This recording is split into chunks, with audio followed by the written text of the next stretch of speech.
gentlemen, toities, and welcome to my first stream of 2025. And what game have I collectively chosen to do that? That's right, the ultimate nostalgia boner known as Agent 64. If you haven't heard of Agent 64, it's a spiritual kind of successor to GoldenEye 007 for the N64. Right now, I am currently playing a Battle of the Boomer demos, which is essentially, I pick usually 5 to 7 different Boomer shooter demos, and I play an hour of them each, back to back to back to back to back, to determine which one was the most fun of the 7, as well as which one, by definition, is the most Boomer shooter of the bunch. Spoiler, it's going to be Morn. Morn is just so fucking awesome. And how I define a Boomer shooter is, as long as you're somewhere in the periphery inside between Duke Nukem 3D and Quake 2. And if you're on the outward ends of that circle, that still is enough for me to qualify you as a Boomer shooter. Am I going to embellish and cheat a little bit just to get to that definition? On occasion? Sure. But luckily I have Morn, which is 100% Quake, without a doubt. And Morn, I can't recommend enough, is only made by one person, so chef's kiss. Fucking awesome. And I'll also be telling you which ones of these games to wishlist. Right now, all of these games I will recommend wishlisting except for Slipgate. Slipgate is a janky Russian slop-jank mess. I don't feel any guilt in saying that. Play the demo, you'll know what I'm talking about. But I will recommend people wishlist Paperhead. EPO is basically just a 2-mission demo, or 3-mission demo. It's considered a free game, but it's really a demo. And I think it does a good job of displaying the atmosphere and the tone of what they're going for with Paperhead. Personally, I'm not the hugest fan of the gameplay. Most of these games built on Unity that are doing the paper style of enemy characters, like your Forgive Me Fathers and whatnot, I'm never really a huge fan of that. If I'm going to deal with like a sort of 2.5D character to shoot at, I'd rather it be in GZ Doom. I haven't really seen too many Unity versions of that pull it off too well. I guess with the lone exception of maybe Forgive Me Father. But yeah, Proteus is Unity, but I think it actually does 2.5 actually well. Meat Engine.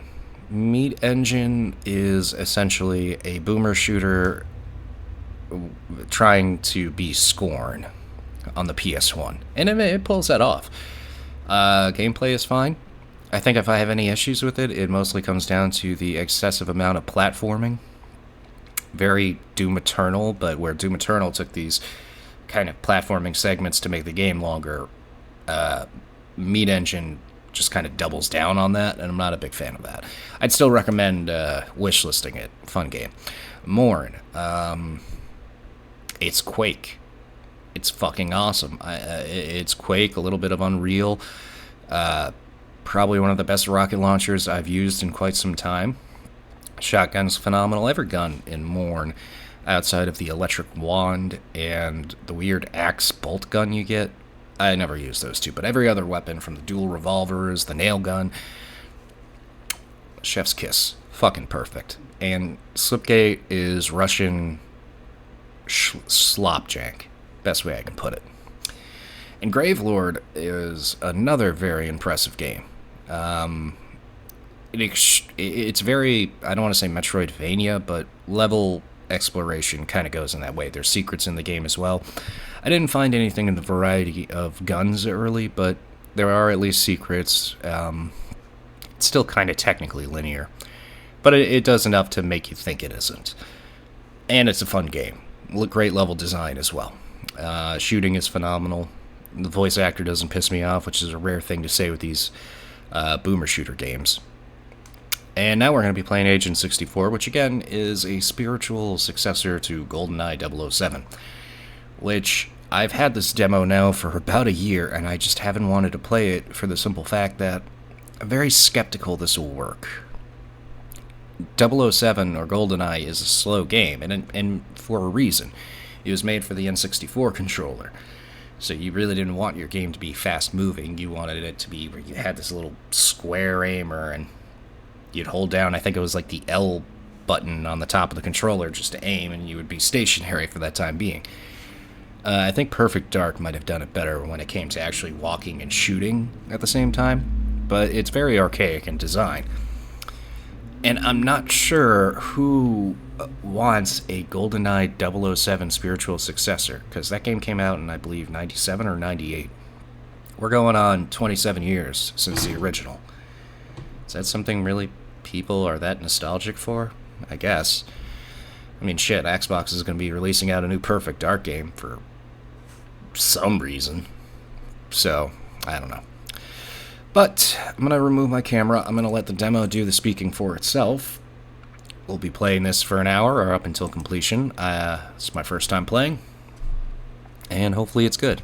I'm also not going to speak too much unless there's something worth mentioning. But let's begin.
Okay, so that's a very short demo.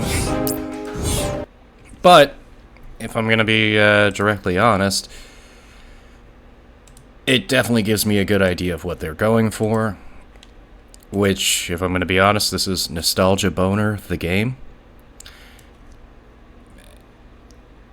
It works. What it's trying to mimic, it does extremely well. Whether that's something you find fun or not, another question. I like my vertical movement to be a little bit quicker than just to make a full fucking 180. It's... Whew, but you gotta accept what it's trying to pay homage to, which it does a great fucking job on, honestly. I only have high compliments for this game. Is it a boomer shooter? Fuck no. At least not what the first level displayed there. I mean, I guess there is different ways to approach the level, so that is pretty boom of it. As far as finding secrets and hidden weapons, I didn't see too much of that. But this is a fun game, and I would as well recommend wishlisting it. I don't know if I already have this wishlisted. Let's see. If not, I do, of course, because I'm a fucking nerd. But yeah, that's Agent 64, and last we'll be trying a game literally made by 3 people that has all the hype in the world, it seems. Kvlt. I don't know how you pronounce it. KVLT. I'm sure it stands for something that I don't know or care to know, but hopefully the game's fun. So we'll finish up on that. I shall return. I'm going to make myself a cup of coffee and probably have a smoke. I'll be back.